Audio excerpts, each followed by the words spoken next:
Good afternoon from Mexico. I wanted to take a minute to talk about dual citizenship. I got a lot of questions in my last video about having Dominic here in Mexico and what that did for his citizenship. So both of our boys are dual citizens, meaning that they are citizens in both Mexico and the United States. Now they are citizens in Mexico because their dad is a citizen of Mexico. And they're citizens of the United States because I am a citizen of the United States. Now, Diego, our oldest, was born in the United States, which meant that when we got his dual citizenship, we had to get his citizenship in Mexico. And we did that by visiting the Mexican consulate that was closest to us.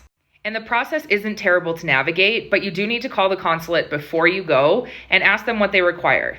And as far as I know, there are no restrictions on how old you are when you go to apply for this. So if you're over the age of 18, you can still apply if one of your parents is or was a citizen in Mexico. Now, for the United States, it's a little bit different. When Dominic was born here in Mexico, like his brother Diego, who obtained his U.S. citizenship when he was born, Dominic obtained his Mexico citizenship when he was born. And to register him as a United States citizen, we did have to go to an interview at the U.S. Embassy closest to us, which was Mexico City. Now, we did make an appointment for this, and when we got there, we did have to go through an interview that was essentially proving that Dominic was our child, or my child in this case, because I was the U.S. citizen. Now, same as the Mexico consulate, you do need to call ahead and make sure that you have all of the paperwork that they require. But please keep in mind it isn't a guarantee, because you do have to prove that that child is yours. There are also some other restrictions or requirements that go into the U.S. part of it. For example, I had to prove that I had been present in the United States for a certain amount of time during a certain period of time prior to Dominic's birth.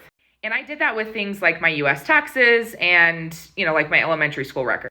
And even though Fidel is not a citizen of the United States, he still had to attend the appointment with me. And Fidel was actually in immigration custody when we did Diego's citizenship for Mexico while we were still in the United States.